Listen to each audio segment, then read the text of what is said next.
आप सब लोगों के बीच यहां पर आ रहा है। पहला क्वेश्चन आज के क्लास का यहां पर आपके बीच आ चुका है। सब लोग ध्यान से देखेंगे। पहला क्वेश्चन 16 नंबर का क्वेश्चन आप सभी लोग देखेंगे ध्यान से, और मैं उम्मीद करता हूं कि आप सभी लोग बढ़िया से इसको अटेम्प्ट करेंगे। एक बार मैं पेन ले लेता हूं, कौन सा लूं, चलिए ये वाला ले लेते हैं।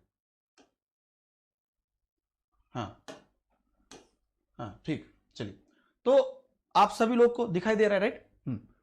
प्रतिभाशाली बालकों के लिए निम्न में से किसने त्रिलक्षण की परिभाषाएं दी है? अभी देखिए यहां पर त्रिलक्षण बोला जा रहा है, थ्री ट्रेट, राइट?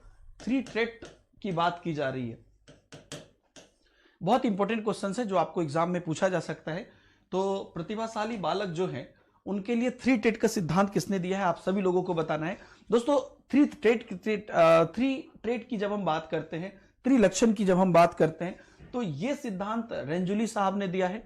रेंजुली साहब ने यहां पर क्लियरली यह बात बोला कि प्रतिभाशाली बच्चे के लिए यहां पर तीन चीजें हैं जो महत्वपूर्ण है। तीन तरीके से उनको मापा जा सकता है, जिसमें कि औसत क्षमता आता है एक, जो कि वो बोलते हैं, एक आपका औसत क्षमता आता है, और उसके साथ साथ अगर हम बात करते हैं तो रचनात्मकता और कार्य प्रतिबद्धता। ये तीन आपको यहां पर इन्होंने बोले हैं जो कि आपके लिए बहुत महत्वपूर्ण है। और यही जो तीन चीजें हैं, यही तीन चीजें किसी भी बच्चे की या किसी भी प्रतिभाशाली बच्चे की लक्षण को बताती है। राइट एवरीबॉडी, क्लियर सब लोग? चलिए नेक्स्ट क्वेश्चन देखेंगे।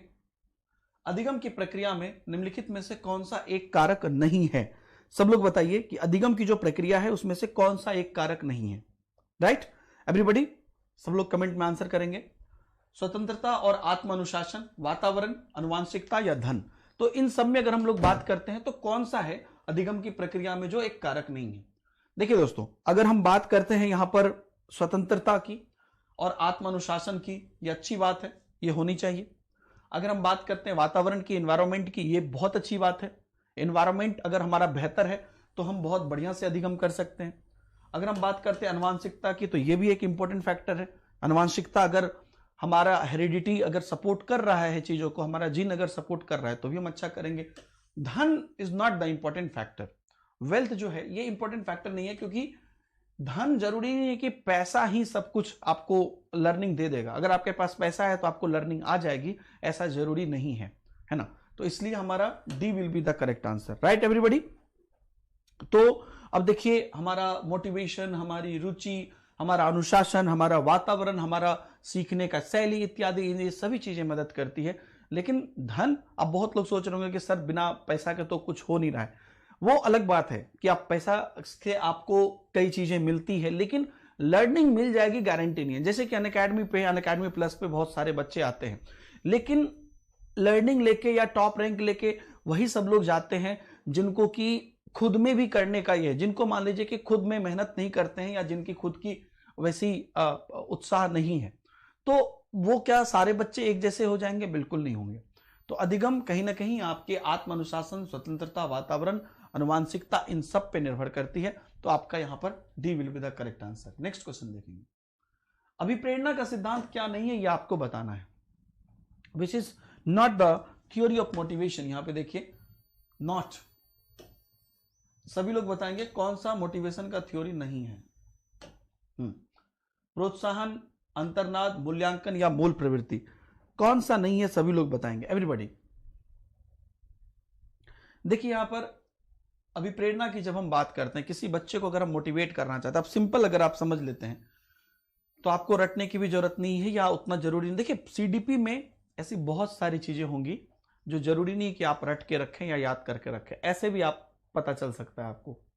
जैसे कि यहां पर पूछा है कि अभिप्रेरणा, तो प्रोत्साहन का सिद्धांत, अगर हम किसी को प्रोत्साहन देते हैं दोस्तों, अगर हम किसी को अप्रिशिएट करते हैं, तो क्या वो अभिप्रेरित होता है? होता है, राइट? ये पॉजिटिव है। अंतर्नाद का सिद्धांत, अगर खुद से आपको कोई चीजें आती है, खुद से किसी चीजों में आपको लगता है कि हाँ ये होना चाहिए, ये होता है, तो ये भी आपका अंतर्नाद जो है, आपका अपने अंदर की जो चीजें आप ड्राइव करते हैं वो अगर किक होती है तो वो भी अच्छी बात है। मूल प्रवृत्ति जो है आपका बेसिक नेचर, ये भी आपके मोटिवेशन में एक इंपॉर्टेंट फैक्टर रखता है। लेकिन मूल्यांकन क्या है? जब आप कोई काम को कर लेते हैं उसके बाद का प्रोसेस है ना? जब आप किसी काम को कर लेते हैं अभिप्रेरित होकर, उसके बाद का प्रोसेस है मूल्यांकन। ये एंड प्रोसेस है, ये लास्ट प्रोसेस है ना। तो इसमें काम करने में ये इंपॉर्टेंट नहीं है, काम करने के बाद है। तो इसलिए हमारा यहां पर मूल प्रवृत्ति का सिद्धांत is the correct answer. Right everybody. चलिए सब लोग नेक्स्ट क्वेश्चन पे चलेंगे, ध्यान से देखेंगे प्रश्न को एवरीबॉडी।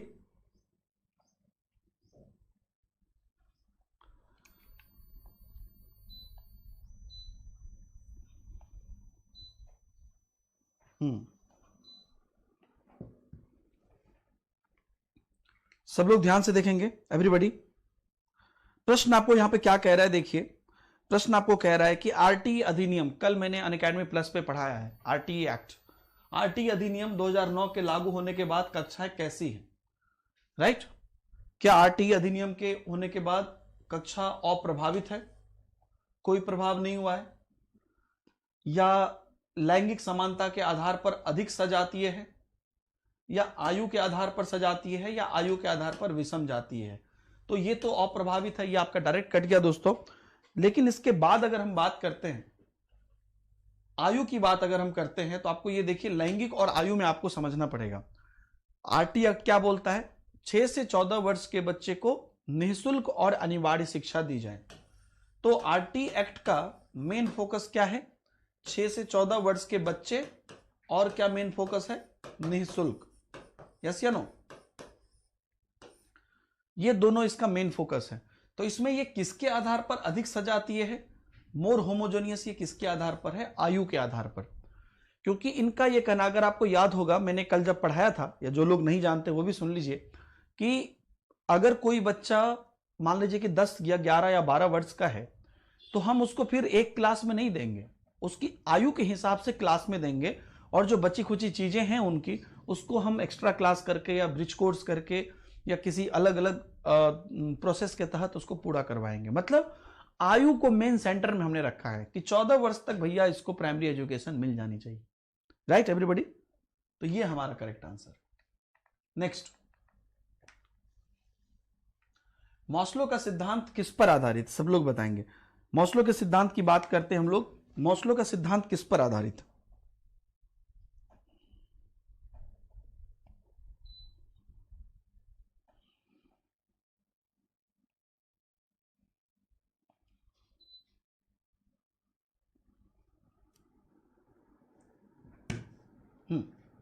मॉस्लो की थ्योरी आप लोग को पता है, मॉस्लो का सिद्धांत किस पर आधारित है, ये आपको पूछा गया है।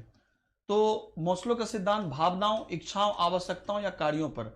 मॉस्लो का अगर आपको पिरामिड याद होगा, तो मॉस्लो का पिरामिड को हमने 5 भाग में बांटा है, मतलब हमने नहीं, मॉस्लो ने बांटा है, 5 भाग में बांटा है, जिसमें कि सबसे नीचे जो है वो सबसे बेसिक नीड हमारी आती है, और जैसे हम ऊपर जाते जाते हमारी सेपरेट नीड्स आती जाती है। जैसे कि पहला हमारा शारीरिक जरूरत है, सब लोग बताएंगे, दूसरा सुरक्षा का जरूरत है, तीसरा हमारा जो संबंध है, रिलेटिव्स है, वो इसके अंतर्गत आते हैं, चौथा हमारा आत्मसम्मान आता है, और पांचवा हमारा उसके बाद के जो हमारा अपना स्व प्रत्यक्षीकरण हम बोलते हैं, जो हमारा फैक्टर होता है, सेल्फ, अपना रेस्पेक्ट इत्यादि चीजें, ये सब इसके बाद आती है।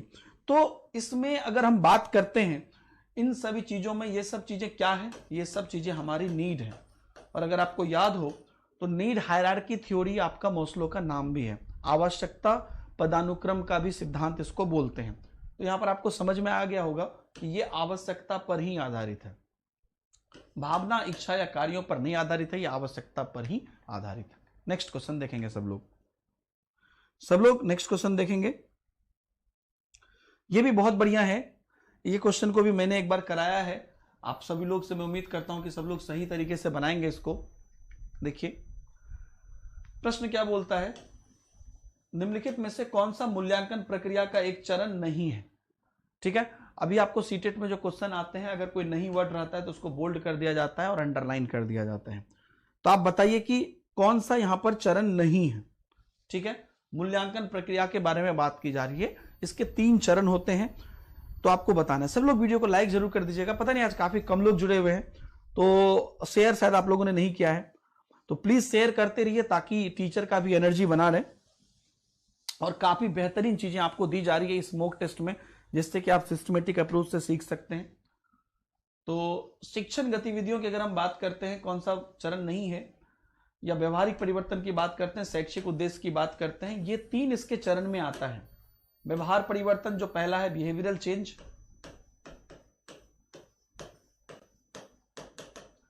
शिक्षण गतिविधियां ये दूसरे नंबर पे हैं, और शैक्षिक उद्देश्य तीसरे नंबर पे है।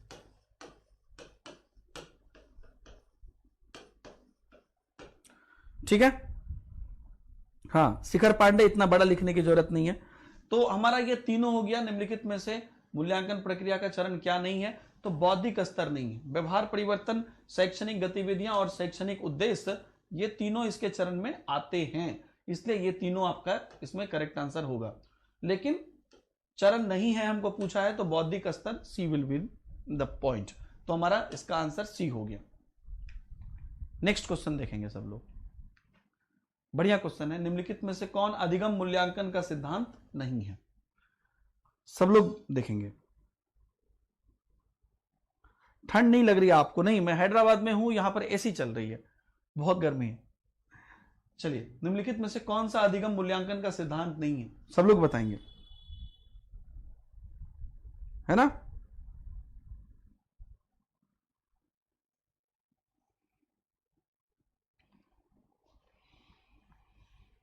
निम्नलिखित में से कौन सा अधिगम मूल्यांकन का सिद्धांत नहीं है? छात्रों के लिए प्रभावी प्रतिक्रिया का प्रावधान, छात्रों की सक्रिय भागीदारी, केवल शैक्षिक गतिविधि के आधार पर मूल्यांकन, और परिणामों को ध्यान में रखते हुए शिक्षण को समायोजित करना। अधिगम मूल्यांकन का सिद्धांत क्या नहीं है? तो यहां पर क्या है कि सिर्फ और सिर्फ अगर हम शैक्षिक गतिविधियों की बात करेंगे। अच्छा, मैं एक और चीज आपको बताता हूं, बहुत लोग यहां पे बोलते हैं कि केवल है, निगेटिव वर्ड है, तो यहां पर ये करेक्ट आंसर होगा। तो ऐसे करके आप याद मत करिए, है ना? केवल क्या है, पूछ क्या रहा है, उस हिसाब से हमको देखना है। आप समझ रहे मेरी बात को? कई बार केवल जो है पॉजिटिव हो जाता है, कई बार केवल निगेटिव हो जाता है, डिपेंड ऑन द क्वेश्चन। तो उस पर नहीं देखना है हमको। क्या देखना है कि शैक्षिक गतिविधि जो है, सिर्फ इसके आधार पर मूल्यांकन करना ठीक नहीं होगा, है ना? सिर्फ इसके आधार पर कि शैक्षिक गतिविधि हो, इसके आधार पर मूल्यांकन करना ठीक नहीं होगा। इसलिए हमारा सी इज द करेक्ट आंसर। ठीक है, एग्जाम का टाइम नजदीक है। आप कई लोग जो है ऐसा ब्लाइंडली पढ़ लेते हैं, आपको पढ़ा दिया जाता है कि ये सारे नेगेटिव वर्ड हैं, ऐसे कोई भी आएंगे तो आपका डायरेक्ट आंसर मार दो। हमेशा ऐसा नहीं होता है दोस्तों। आपको कई बार 2 ऑप्शन में केवल दिखे मिल जाएंगे, 2 ऑप्शन में आपको नहीं, बिना कुछ ऐसा लिखा हुआ मिल जाएगा।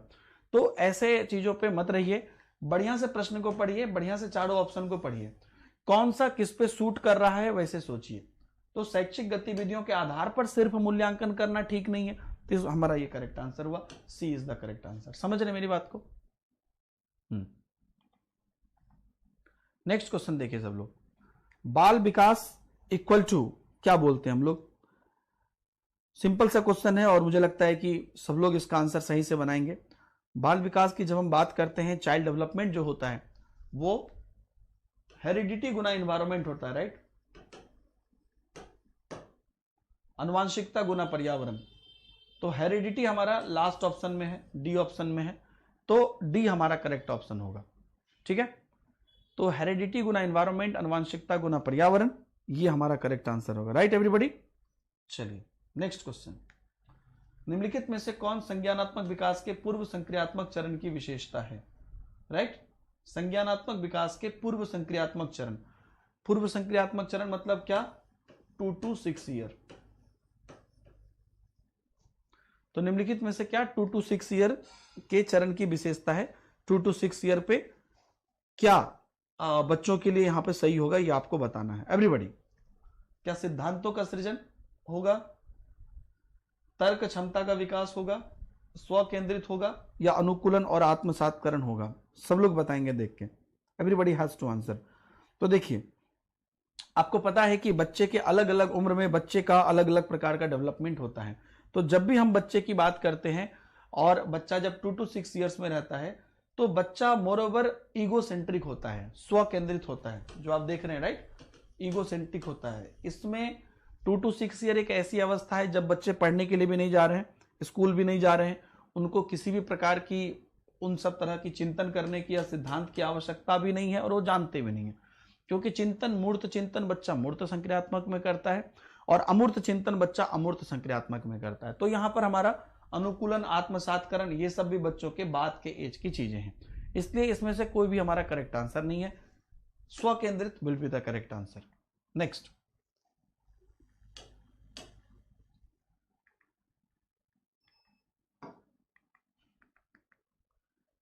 अगला क्वेश्चन देखेंगे हम लोग। यहां पर शिक्षण कैसा होना चाहिए बताइए, सभी लोग बताएंगे यहां पर शिक्षण कैसा होना चाहिए। अगर हम एक शिक्षण की बात करते हैं तो उसका स्वरूप कैसा होना चाहिए। जैसे कि आप आगे टीचर बनेंगे तो आपको एक टीचर होने के नाते कैसे बच्चों को पढ़ाना है, तो बच्चों के स्वभाव के अनुसार, बच्चे के मानसिक विकास के अनुसार, बच्चे की जरूरत और क्षमता के अनुसार, बच्चे के स्वभाव के अनुसार होना चाहिए, बिल्कुल होना चाहिए। और बच्चे की मानसिक विकास के अनुसार होना चाहिए, बिल्कुल होना चाहिए। बच्चे का mental development is very necessary. बच्चे की जरूरत और क्षमताओं के हिसाब से होना चाहिए, बिल्कुल होना चाहिए। क्योंकि अगर हम बच्चे की जरूरत और क्षमता का ध्यान नहीं रख रहे हैं, इसका मतलब हम चाइल्ड सेंट्रिक एजुकेशन नहीं दे रहे हैं। तो इसके हिसाब से भी होना ही चाहिए। तो हमारा तीनों ही करेक्ट आंसर है, उपरोक्त सभी will be the correct answer. Right everybody. चलिए नेक्स्ट क्वेश्चन, ध्यान से देखेंगे सब लोग, बढ़िया क्वेश्चन नहीं है, ध्यान से पढ़ेंगे, ध्यान से आंसर करेंगे सब लोग। गार्डनर पर क्वेश्चन है, गार्डनर का बहुबुद्धि सिद्धांत है और आप सब लोग जानते हैं इनका जो मल्टीपल इंटेलिजेंस है, इस पर से मैं आपको प्रीवियस ईयर भी करा रहा हूं। आपको हर जगह पे यहां पर जो है पूछा जाता है मल्टीपल इंटेलिजेंस। लास्ट जितने भी एग्जाम के मैंने आपको प्रीवियस ईयर कराए हैं सब में आपको पूछे गए हैं, यस या नो। तो आपको यहां पे बताना है, ध्यान से देखेंगे सब लोग। गार्डनर के बहुबुद्धि सिद्धांत के अनुसार स्थानिक बुद्धिमत्ता का क्या मतलब है, राइट। जो स्थानिक बुद्धिमत्ता मतलब जो लोकेशन की बुद्धिमत्ता आपके अंदर होती है, हमारे आपके अंदर जो किसी लोकेशन की बुद्धिमत्ता होती है, उसके बारे में यहां पर बोला जा रहा है। उसका क्या मतलब है, सब लोग बताएंगे। स्थानिक बुद्धिमत्ता का क्या मतलब होता है। तो कभी कभी देखिए, जब आप स्थानिक की बुद्धिमत्ता की बात करते हैं, ध्यान से देखिए, तार्किक गणितीय ये नहीं होगा क्योंकि ये अलग है, तार्किक बुद्धि गणितीय बुद्धि अलग है। आत्मबोध, पहचान तथा स्वयं की भावना, कुशलता, ये भी अपना खुद के अंदर का बोध है, ये आपका जो अपने अंदर आप देखते हैं, राइट, वो उसके अंतर्गत आता है। इसके बाद अगर आप बात करते हैं दूसरों की भावना और इरादों को समझने की क्षमता, ये भी आपका अलग है। आपको पता है अंतः वैयक्तिक और अंतर वैयक्तिक, तो ये आपका अंतः वैयक्तिक है, ये आपका अंतर वैयक्तिक है। लेकिन बी ऑप्शन अगर आप देखेंगे तो आपको समझ में आएगा कि समस्या को हल करने के लिए मानसिक कल्पनाओं को चित्र का स्वरूप देना, मतलब किसी भी चीज को अगर आप एक सिस्टमेटिक अप्रोच से एक चित्र का स्वरूप देकर आप सीखते हैं, तो यहां पर हमारा कहा जाता है कि ये कंप्लीटली जो है गार्डनर के बहुबुद्धि सिद्धांत के अनुसार से अगर हम बात करते हैं तो ये पूरी तरीके से हमारा स्थानिक बुद्धिमत्ता से ही जुड़ा हुआ है, ठीक है। तो गार्डनर के हिसाब से अलग अलग प्रकार की बुद्धि है। और दोस्तों बिलीव मी, आप इसको डायरेक्टली आप नाम से जान सकते हैं, डायरेक्टली आपको नाम से ही पता चल सकता है। आप अगर डेफिनेशन पढ़ लेंगे तो, जैसे अभी हमने 4 देखा, तो ऐसा ही आपको क्लियरली पता चल जाएगा और आपने देखा भी होगा। नेक्स्ट क्वेश्चन, सब लोग देखेंगे नेक्स्ट क्वेश्चन।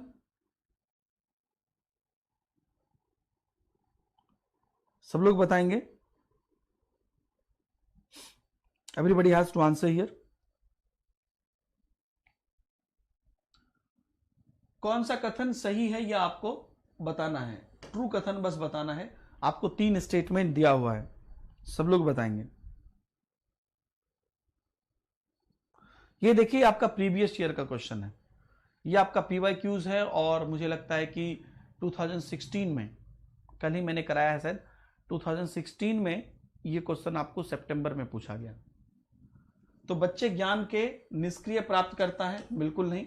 समस्या समाधान कर सकते हैं, बिल्कुल कर सकते हैं। वैज्ञानिक जांच करता है, बिल्कुल है। सक्रिय खोज करता है, बिल्कुल है।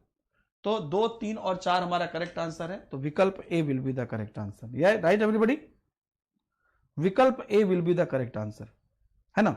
तो हमारा यहां पर बच्चे समस्या का समाधान कर सकते हैं, वो साइंटिफिक इन्वेस्टिगेशन भी करते हैं और सक्रिय खोजकर्ता भी है। तो हमारा तीनों ही करेक्ट आंसर होता है। चलिए नेक्स्ट, सब लोग यहां पर बताएंगे कि राष्ट्रीय दृष्टिबाधित संस्थान NIVH किस राज्य में स्थित है? Right, national institute of visually handicap आपको पूछ रहा है। ओके, सब लोगों को बताना है ये कहां पर स्थित है। देखिए दोस्तों, जो ये आपका है राष्ट्रीय दृष्टिबाधित संस्थान NIVH, ये किस राज्य में स्थित है? तो बेसिकली ये आपका देहरादून में स्थित है। ये थोड़ा सा याद करने वाला क्वेश्चन है, और हैंडीकैप है इसलिए CDP का क्वेश्चन है, क्योंकि इंक्लूसिव एजुकेशन के अंतर्गत ये आता है। और national institute of visually handicap जो है ये मसूरी देहरादून हाईवे पे है और 48 एकड़ में फैला हुआ है। 48 एकड़ में फैला हुआ है, और ये विजुअली एक स्वायत्त संस्थान है। विजुअली हैंडीकैप के लिए एक बहुत ही बेहतर संस्थान है, और ये अलग अलग प्रकार के जो हैंडीकैप के लिए जो भी सामग्री या जो चीजों की जरूरत होती है उसका भी ये उत्पादन करता है। तो Dehradun will be the correct answer. Right everybody, clear है? चलिए नेक्स्ट क्वेश्चन सब लोग देखेंगे। Everybody has to see the next question. तो यहां पर क्या है कि निम्नलिखित में से कौन प्रगतिशील शिक्षा की विशेषता नहीं है? सबको बताना है प्रगतिशील शिक्षा की विशेषता क्या नहीं है। कार्य को करके सीखने पर जोर, क्या यह प्रगतिशील शिक्षा नहीं है?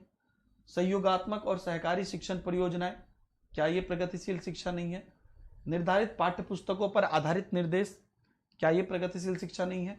या एकीकृत पाठ्यक्रम विषयगत इकाइयों पर केंद्रित, क्या ये प्रगतिशील शिक्षा नहीं है? दोस्तों, when we talk about the progressive education, right, progressive education का क्लियर मतलब होता है कि हम बच्चे के लर्निंग ग्राफ को आगे बढ़ाएं, ऐसा करें जिससे कि बच्चे हर एंगल से, हर चीजों में जहां पर भी उनकी कैपेसिटी जाती है, जहां तक उनका एरिया है, जहां तक वो कर सकते हैं, वहां तक उनके अंदर हम ज्ञान को इंप्रूव करें।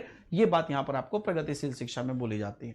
तो उसके अंतर्गत अगर आप देखिएगा, अगर निर्धारित पाठ्य पुस्तकों पर आधारित निर्देश देंगे सिर्फ, तो क्या ये चीज सही है? जैसे मान लीजिए कि मैं आपको बोलूंगा कि भैया जितना किताब में लिखा है बस मैं उतना किताब देख के आपको पढ़ा दूंगा, तो क्या आपका काम हो जाएगा? नहीं होगा। क्योंकि जब भी कोई टीचर पढ़ाता है तो उस टीचर को ये चाहिए कि पूरी जो चीजें उससे जुड़ी हुई है और वो बच्चा जैसे प्रैक्टिकली चीजों को रियल लाइफ से जोड़ के समझ सकता है, उन सभी चीजों को इंप्लीमेंट करे, उन सभी चीजों पर ध्यान रखे, उन सभी चीजों पर काम करे, तभी जाके एक चीज अच्छे से समझ में आएगी बच्चे को। क्योंकि हर बच्चे का सीखने का तरीका भी अलग है, बताने का तरीका भी अलग है। तो हम सभी को यह बात ध्यान रखना है कि निर्धारित पाठ्य पुस्तक पर बस काम नहीं होगा, है ना। इसके लिए हमको करना पड़ेगा और बढ़िया से उसको देखना पड़ेगा कि वो किस रूप में वो कार्य कर रहा है। नेक्स्ट क्वेश्चन, शिक्षार्थी वैयक्तिक भिन्नता प्रदर्शित करते हैं तब एक शिक्षक का कर्तव्य क्या होता है? बताइए। आप सभी लोग को पता है कि बच्चे इंडिविजुअल डिफरेंस प्रदर्शित करते हैं, बिल्कुल करते हैं, क्यों नहीं करेंगे? हम आप सब अलग हैं तो बच्चे तो अलग होंगे ही। तो वैयक्तिक विभिन्नता जब बच्चे प्रदर्शित करते हैं तो एक शिक्षक का यहां पर क्या कर्तव्य होता है, सबको बताना है। Everybody has to answer. परीक्षा की कठिनाई बढ़ाएं, क्या आप ये चाहेंगे कि बच्चे की परीक्षा की कठिनाई बढ़े, या आप ये चाहेंगे कि अलग अलग प्रकार के अधिगम अनुभव बच्चे को प्रदान किए जाए, या कक्षा में सख्त अनुशासन लागू किए जाए, या कक्षा में व्यवहार के स्पष्ट नियम बनाए जाए? तो अगर बच्चे का इंडिविजुअल डिफरेंस है, जैसे आप सब लोग हैं यहां पर, तो क्या सब लोग एक ही तरह के हैं? क्या सबका एक ही तरीके का विचार है, एक ही तरीके का सोच है? तो ऐसा नहीं है, सब अलग अलग तरीके का सोच रखते हैं, सबका अलग अलग टाइप का लर्निंग प्रोसेस है, सब एक जैसा नहीं सीख सकते। तो इसके लिए विभिन्न प्रकार के अधिगम अनुभव हमको प्रदान करना है। बच्चे को अलग अलग प्रकार के अधिगम अनुभव, अलग अलग प्रकार के लर्निंग एक्सपीरियंस देना है, जिससे कि आपका जो भी क्या बोलिएगा ऐसा प्रोसेस है जिससे कि आप सीख सकते हैं, तो आप उससे सीखेंगे। सख्त अनुशासन, व्यवहार के नियम और कठिनाई चीजें हमेशा नेगेटिव होती हैं, इसलिए ये करेक्ट आंसर नहीं हो सकता। राइट एवरीबॉडी, ठीक है? सब लोग बताएंगे? क्लियर है जी?